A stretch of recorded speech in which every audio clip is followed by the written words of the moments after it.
You're listening to Into the Twilight, an independent, listener-supported show. Subscribe at patreon.com/intothetwilight for monthly bonus episodes, weekly shoutouts, a Patreon-only book club, and more. Thanks for support, and now, on with the show. Now tuning in to Earbud Media. Audio for everyone.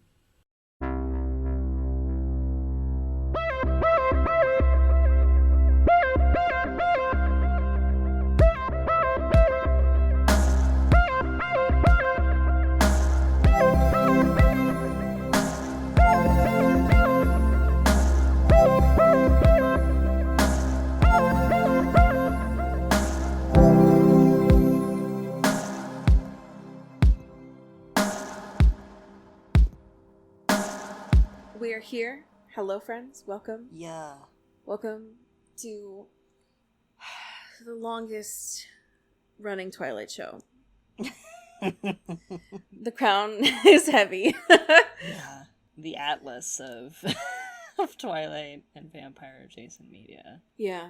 That was something that you used to ironically say with glee, and now heavy lays the crown, or whatever those people say. You know? But we're here. We are here. How are you? I'm here. I'm living.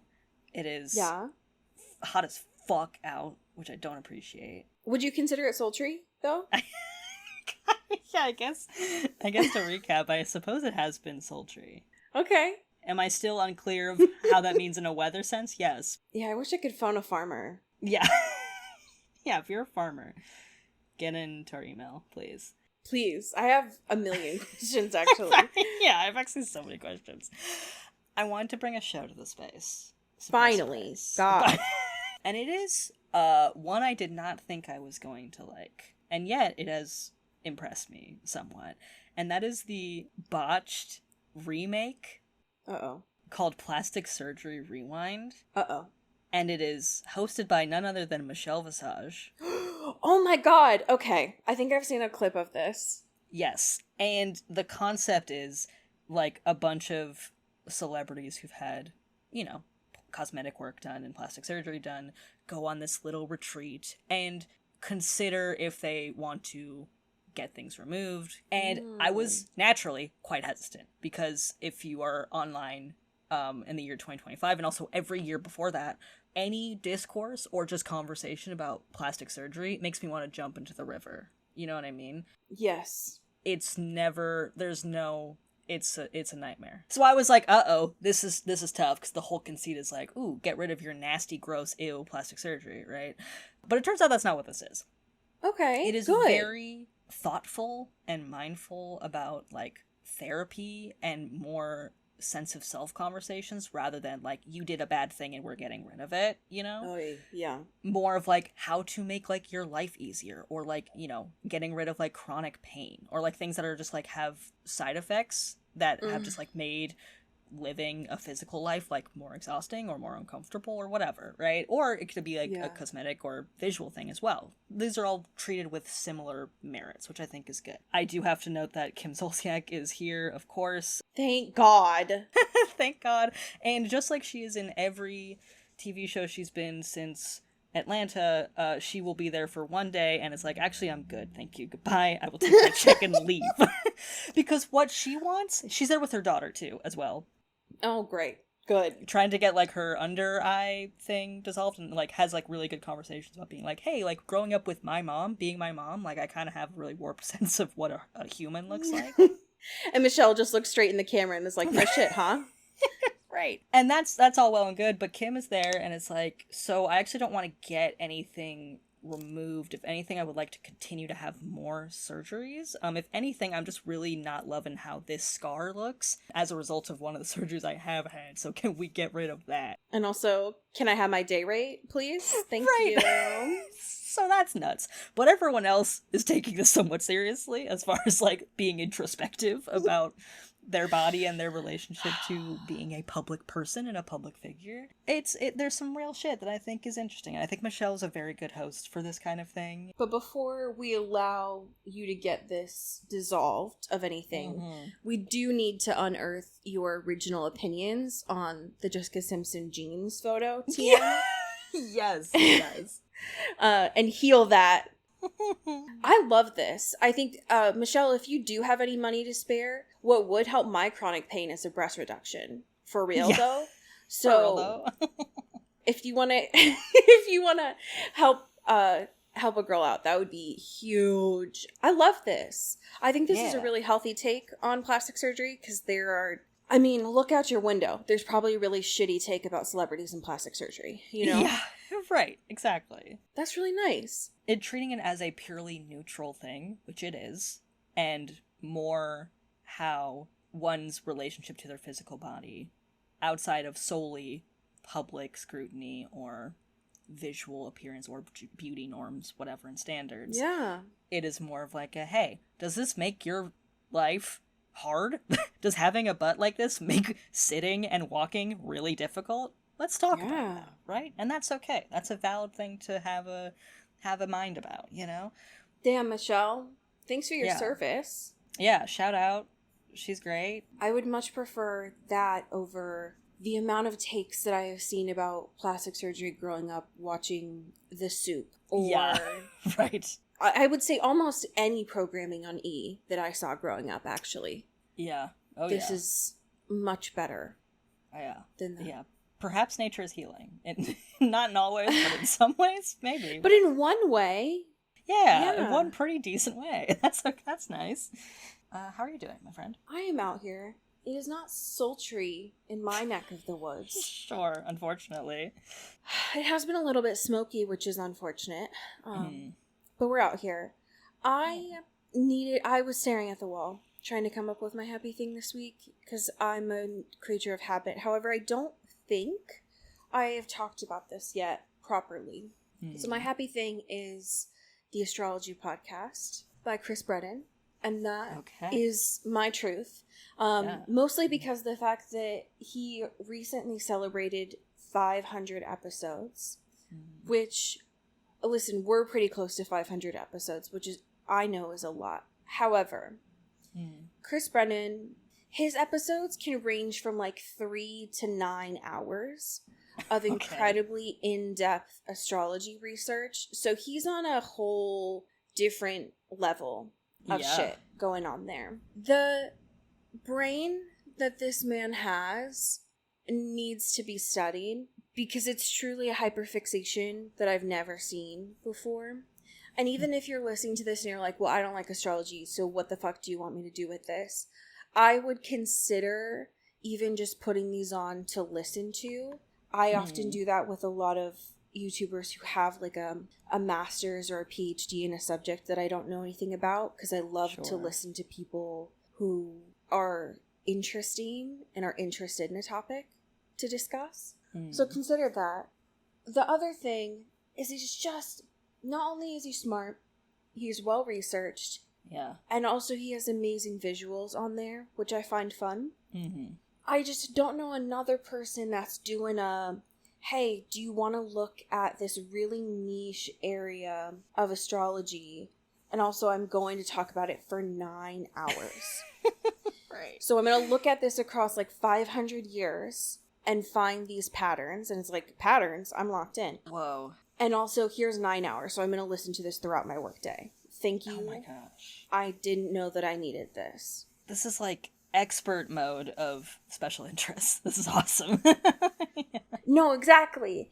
And that's what I'm saying. Even if it's not something you're interested in, and I'm already interested in astrology, so it's great. Sure. He has very strong Saturnian energy, very strong Capricorn energy. So he's an authority figure in this. So he's very good to listen to in that area.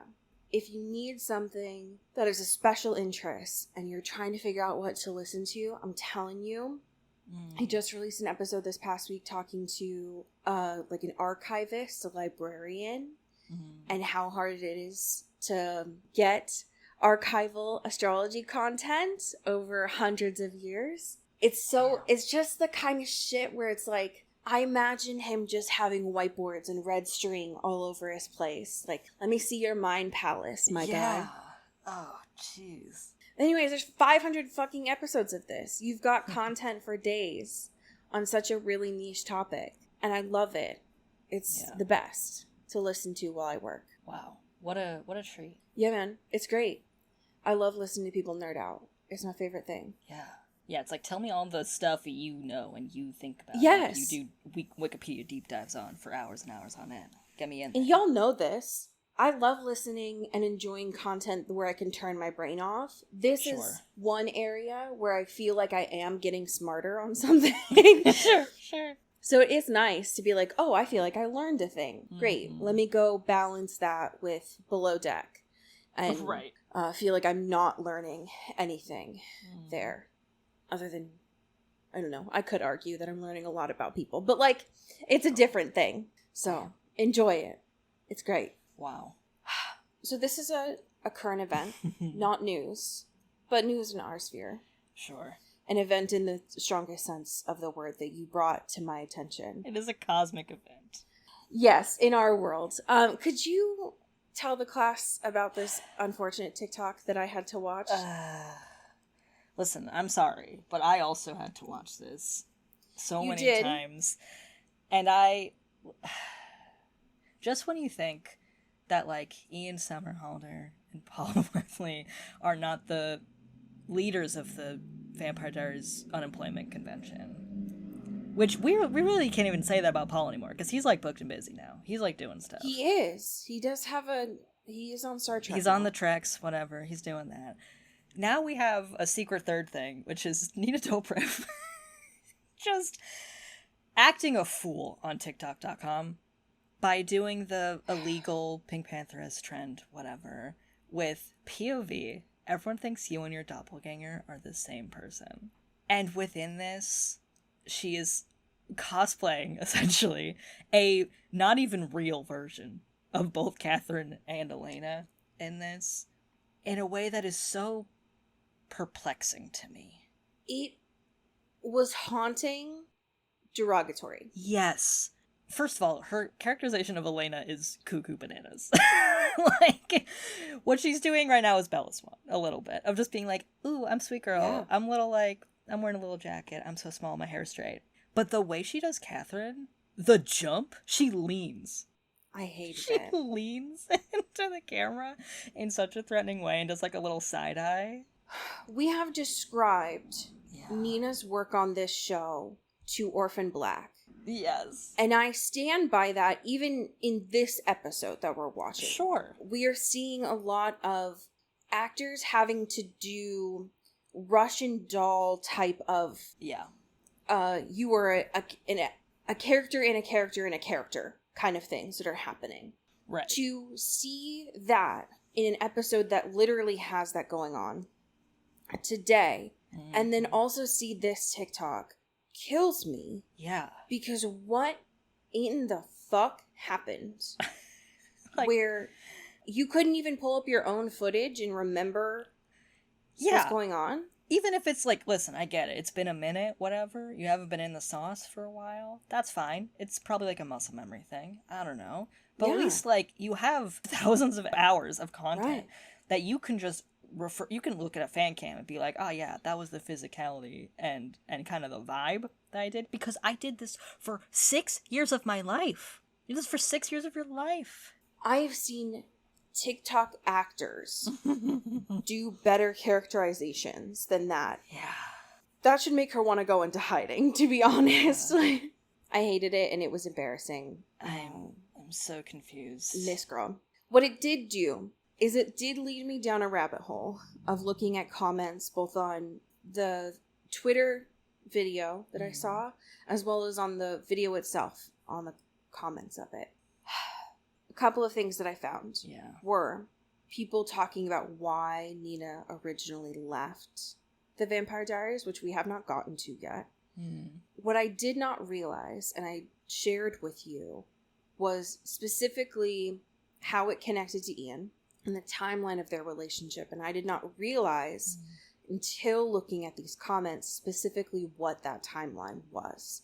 Yeah. And people, I can't believe I'm going to compliment them, people has a full timeline breakdown of their relationship timeline.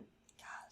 One thing that is worth noting, because again, these are real people, and I don't, even though we have to talk about this stuff here, I don't like to do fucking ship wars and get parasocial and shit like that. The important thing that is worth noting is the season that we're talking about right now airs in the fall of 2013. These two allegedly broke up just very shortly before that.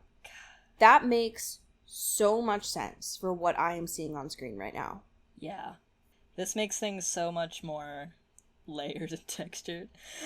Particularly, first of all, this breakup tweet that Ian posted in May of 2013 is the funniest fucking shit I've ever seen in my life. I can't. He tweets a quote, all caps, "A thought for today. People change and forget to tell each other. Lillian Hellman, playwright, 1905 to 1984. Before this was even confirmed, right? That's hilarious. That's fucking so funny. It's the funniest thing he's ever done in his life. That's so good. And then immediately, because, damage control, and also they're still dating on a television show that their characters are still dating, Elena has to be like, hey, don't worry about that. It was totally drama-free. It's fine. And it's like, this man never ceases to amaze me. There's not a lot in my life that I want to go back to 2013 for. Yeah. However, social media at that time was so much better. Yeah. Real celebrities were actually, for the most part, running their own social media. They were posting on Maine. They were being petty and evil and beautiful. I miss it. And a lot more social media was still chronological. Yeah. God damn. It just to see this unfurl in real time would be so beautiful to me.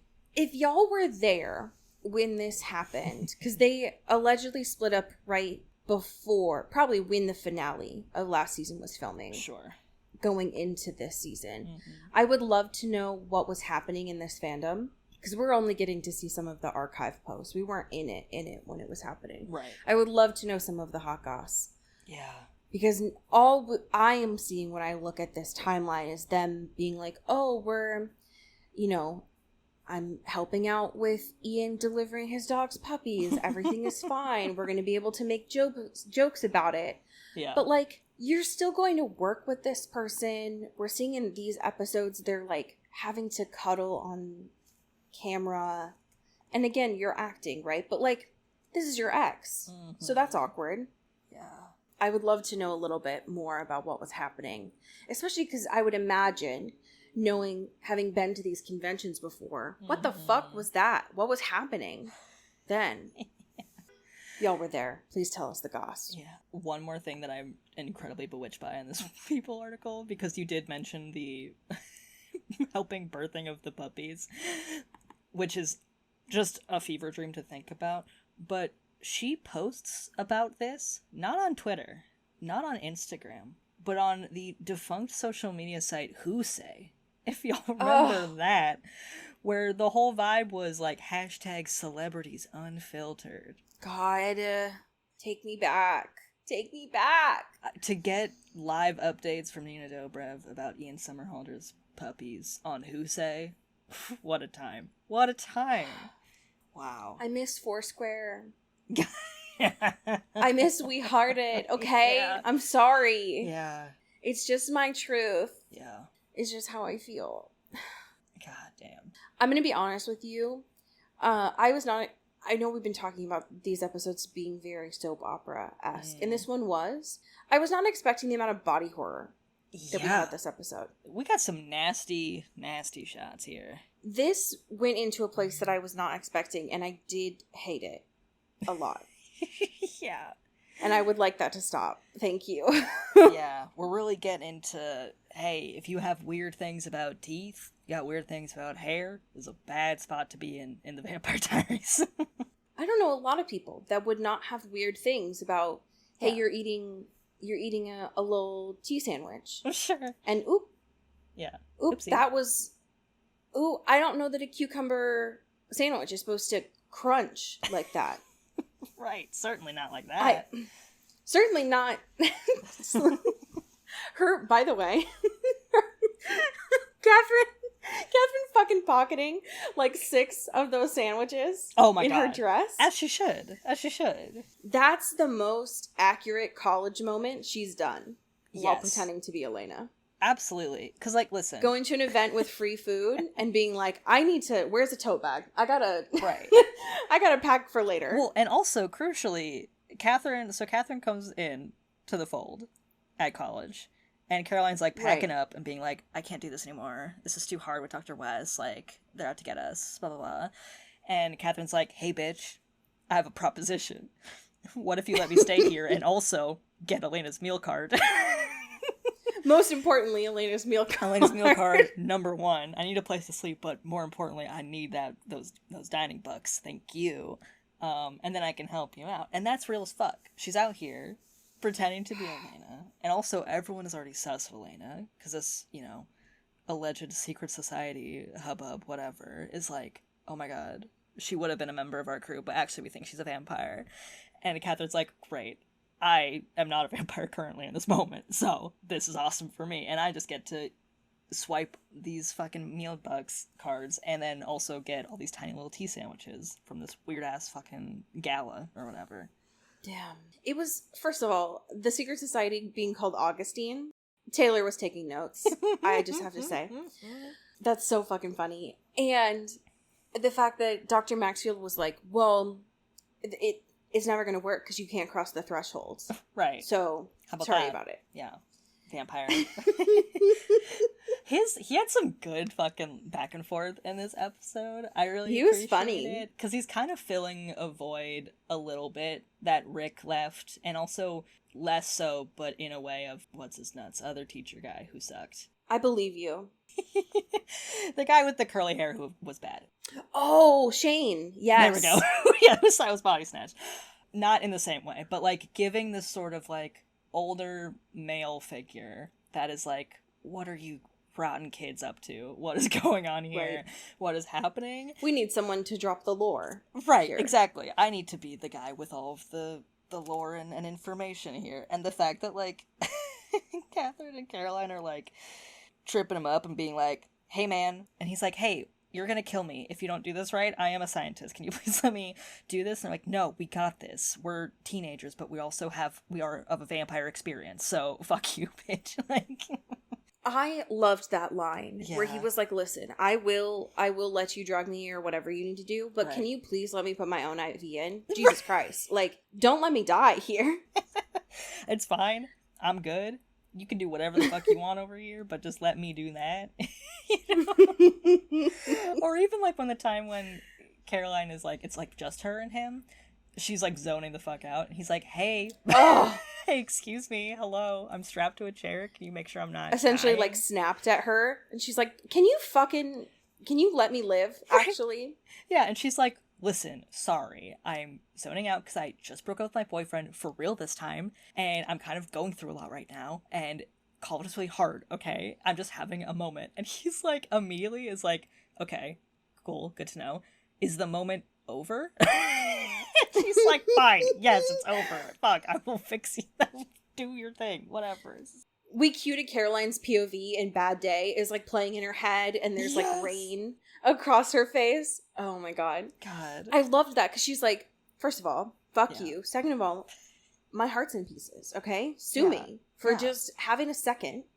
And you know what, Caroline? You're right. Right. You're right, and you should tell him that. Yeah. Fuck this guy. He's got all the time in the world. Whatever. Right. Let him die. I don't care. Yeah. Who cares?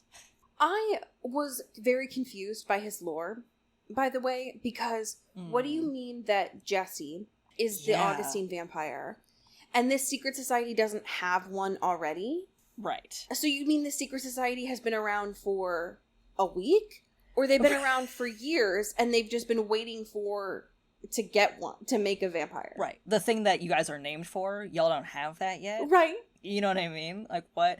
You couldn't drive 2 hours where there have been vampires for years? Yeah, like, really, right down the road, there's, like, a gaggle of them, you know? Right. You could have made one easy with all this. What's going on here? Because, like, he's positioning himself as, like, I'm in this because I'm really smart, or whatever. And it's like, okay, it's a weird way to okay. phrase that as, like, an adult man, okay? Like, sure. Like, yeah, I'm just, like, my brain is so huge. But, like, just doesn't seem like there's any sort of, like, actual togetherness with this secret I society agree. in a way that is like, what is is this just like a hobby that you had and like you just kind of got other people involved? And that's like, what is happening? I need all the. I have a lot of questions about the secret society. Yeah. Because they sound like. It's either they've been around for a long time and it's a long con to try and get a vampire. Sure. Or they were formed 3 days ago. And either one of those is really fucking funny to me. Yeah, I just think like the logistics here is really confusing. Like, what is this? The idea of a secret society being formed within the week, something about that's really beautiful, actually. Yeah. It's like, listen, we can work our own hours, you know? We can just like we can be our own boss, you know? Who says we can't just make a secret It's society? just a fucking MLM. They don't have to be, you know, storied centuries old long things. We could just do one. We could just be one, you know? Why not, folks? Very confusing.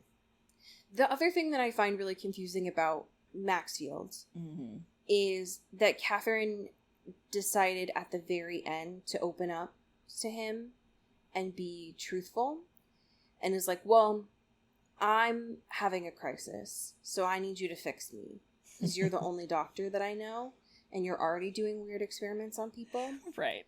I'm intrigued by what's happening with Catherine. Yeah. Because obviously her coming back, I expected there to be some sort of twist there. But also, are we really going to have 3 doppelgangers in the mix now? I was gooped and gagged, can I say? That was hilarious. Because we're going on this wild goose chase of the, you know, the totem, whatever, that's gonna break the seal and whatever the fuck. The anchor that's in New Jersey, of right. all places. The only information that we have is that is in some, like, shipyard in New Jersey, which Damon refers to as Snooki's backyard, which I thought was great. That was beautiful. Thank God. And you know what? It's been a while since they've had a road trip. These boys need it. And boys specifically. And it is a boys only. Yes. Boys specific. Because Silas is out here like, dudes only. No girls allowed. You stink. Elena, get out of here. Meanwhile, Elena's like, I'm just trying to help my friend. We get Bonnie back. Why are you being like this? And he's like, you remind me of my 2,000-year-old ex-girlfriend. I don't want to be here anymore. It's like, skill issue. Damon and Stefan have been doing this song and dance for years now. Relax. Yeah. I, unfortunately, am obsessed with Silas this episode. Dude, he's so fucking... He's queening out. This is like the perfect stretch of time, these last couple episodes, but this one in particular, because we both have very cunty Silas here, and we also have no memories but still cunty Stefan. So it's the perfect thing because Paul is playing 2 different characters and neither of them is actually Stefan, you know? Like, it's the best. Yes. It's awesome. We're just like, hell yeah, this is great. Because he just gets to have a little fun out here instead of being a little brooding little bitch boy. It's great. Silas as a witch is unfortunately the best thing that's ever happened to me. It's so good. Him getting to throw arrows at Elena and being like, girls aren't allowed on this trip, bye. Yeah. Right, boys rule. Is a dick move, but also very funny. Yeah. And the fact that this motherfucker is playing knock-knock jokes. Dude, his mind is huge and beautiful. It's not even, like, they're not even knock-knock jokes. Like, he sets them up in a knock-knock format, and Damon finds like, okay, mayor who? And he's like, oh no one's there, because the mayor's dead. We killed the mayor. I killed the mayor. You guys remember that? There's no mayor. I love you. Never change.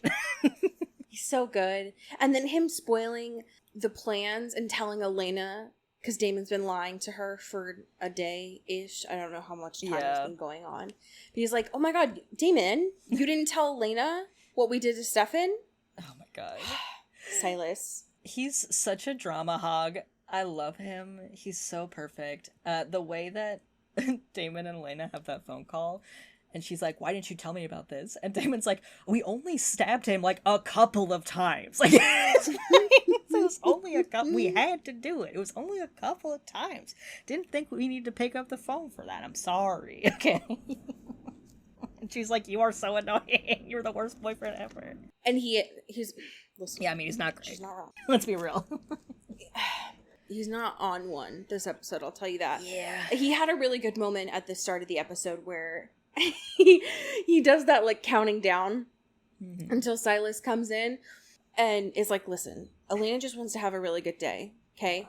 That's all I want, and everyone keeps trying to ruin it. But my favorite line this episode, I think, was when Silas says, I'm like a supernatural Madonna. Where the fuck did this man get all of his pop culture references? When did that happen? This man... I'm unfortunately love him. Yeah.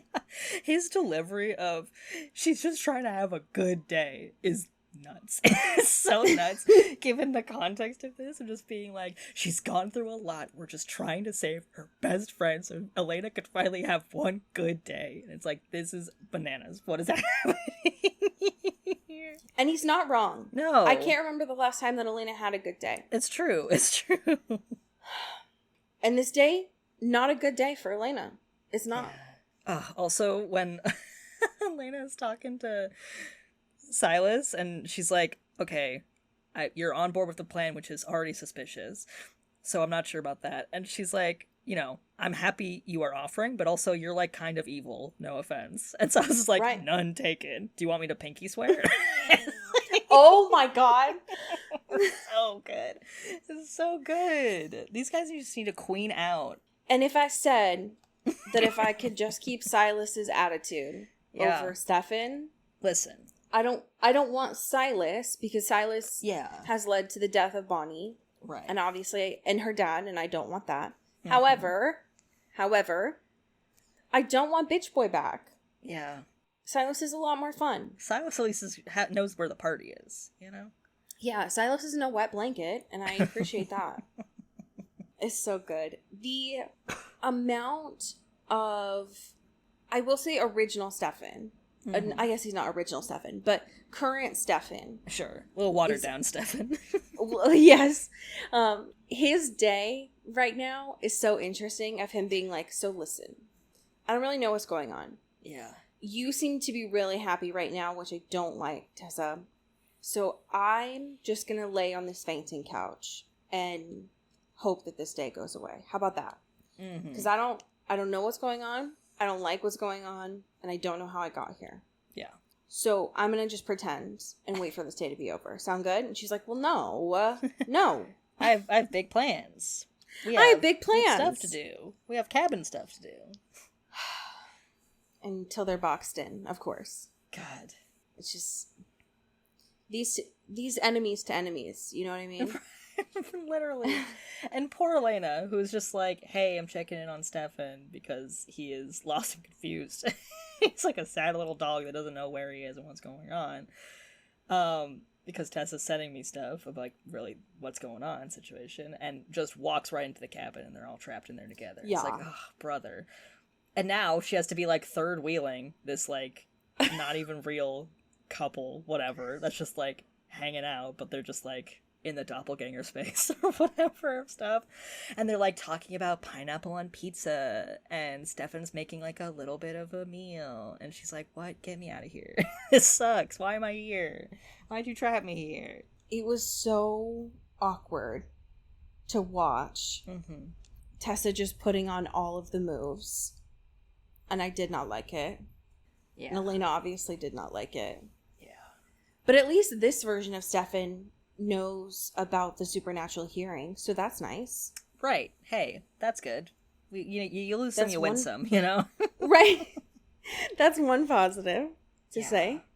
I'm very sad about how much the writers are pulling on my Jeremy and Bonnie heartstrings. Dude, it's so fucked up.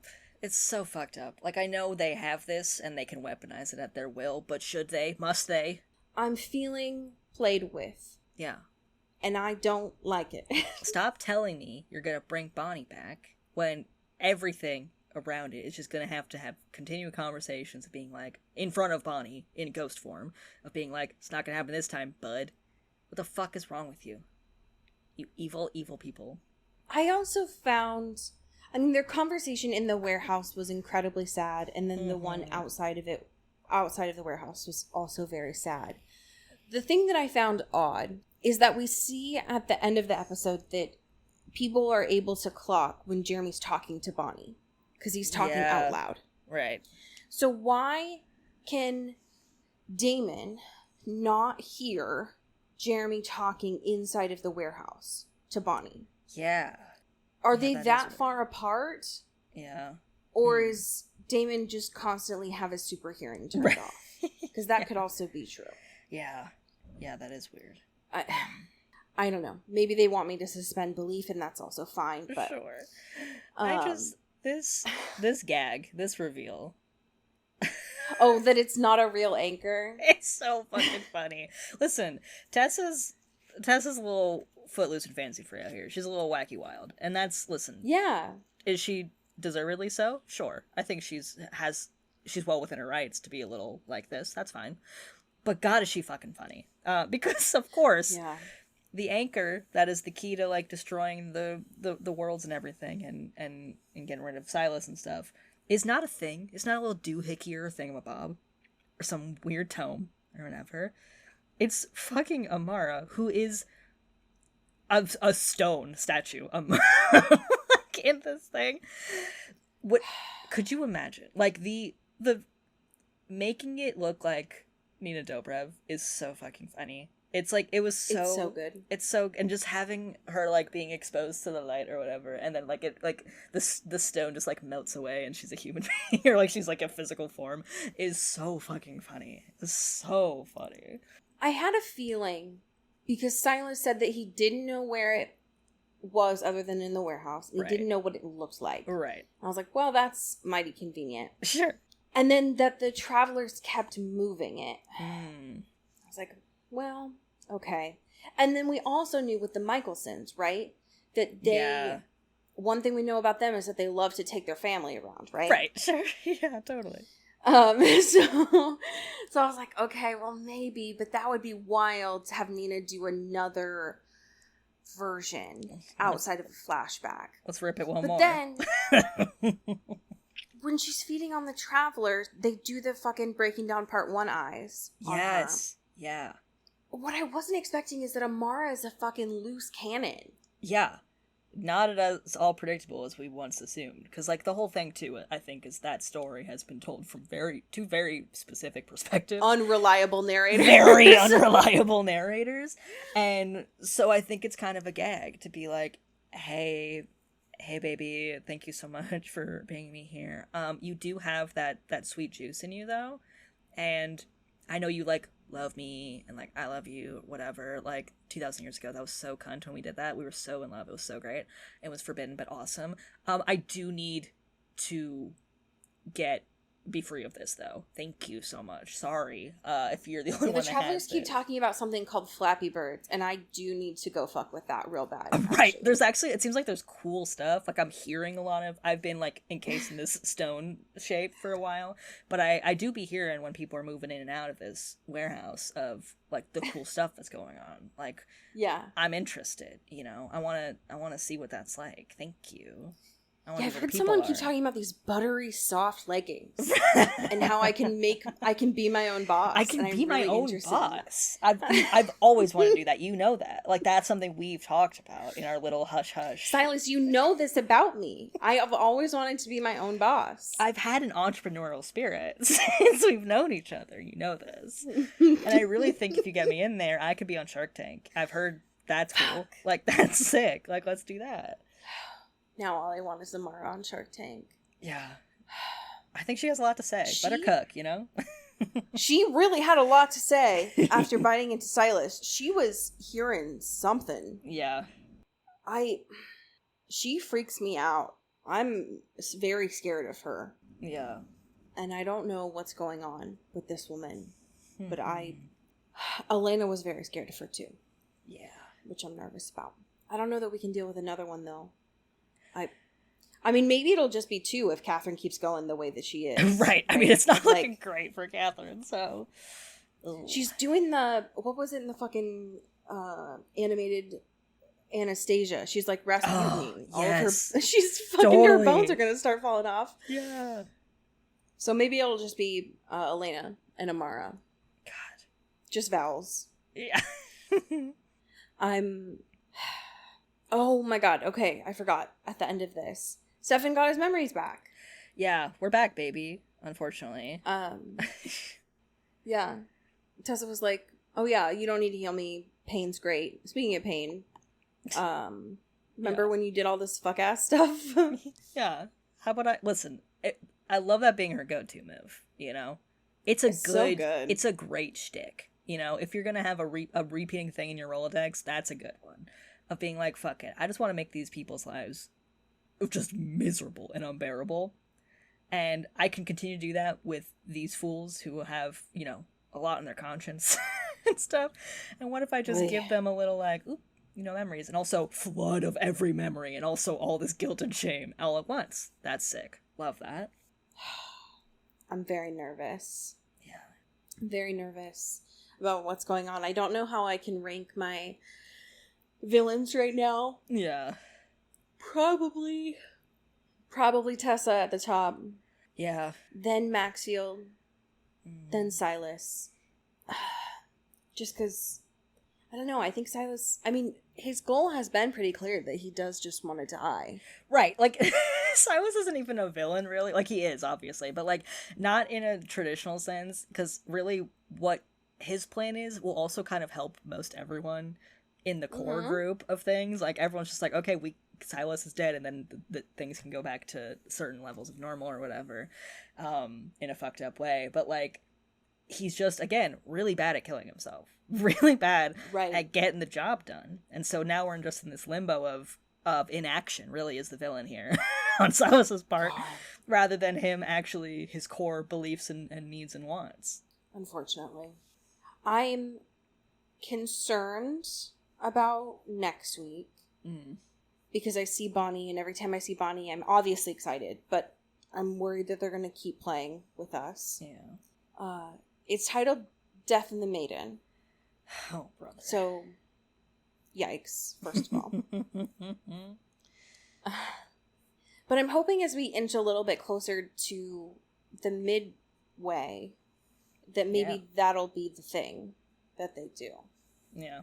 Is like, it's the other side kind of thing. Yeah. I just want to see what they got going on up there, you know? I know, same. Seems like it's kind of cool. Same, I agree. We have some amazing patrons to thank. Would you like to start us off? Absolutely. Shout out to Greg Lautner. Ooh, thank you. To April Dobrev. Ooh, thank you to Sean Salvatore. Ooh, thank you. To Megan Pattinson. Ow, ow. Thank you to Katya Karp. Ooh, thank you. To Genevieve Morgan. Ooh, thank you to Danielle Burke. Ooh, thank you. To Janae Bennett. Ooh, thank you to Dan Zeklos. Ooh, thank you to Emily O. Sarah. Bow, bow, bow. And last but not least, thank you to Jaylene Ivashkov. Ooh. Ow. I have a fanfiction for you. It is by the author, Anonymous. Whoa. I know. And it was published today. Holy shit. August 10th. I know. It is titled, I Reap the Seeds I Sow. And the summary of this caught my eye, because I think it's supposed to be serious, but I thought it was a little bit funny. So, the summary is, this is the thing Elena Gilbert will never understand. History repeats. Catherine's stuck in a time loop where Elena Gilbert keeps visiting and taunting her while in the tomb. Okay. And something about that, the idea of these two just continuing to go about it, made me giggle a little bit. Yeah. Okay. So, Anonymous, I'm intrigued. Yeah. You've caught my eye. Yeah, I'm curious. You've intrigued me. And it seems short. So, quick read. Love that. Damn. I'm so excited to go watch this show. Yeah. I love a Michelle Visage, so thank you. The only clip that I saw was of Aubrey. Yeah. So, I'm excited for that. Hell yeah. Tell your friends about the show. Mm-hmm. Tell your family. Tell your male person. Yeah. They probably need stuff to listen to. And as we say here in the Pacific Northwest, get bit. Ooh. Ow. You've been listening to Into the Twilight, an independent production by Earbud Media. You can support the show by subscribing to our Patreon at patreon.com/intothetwilight, or rate and review us on your favorite podcast app. You can send us a backstory or a fanfiction at intothetwilightshow@gmail.com. Our music is by Eli Krause, and our art is by Maddie Padilla. You can find me on Twitter at Cody Corral and Allie at Many Are the Stars. Thanks for listening.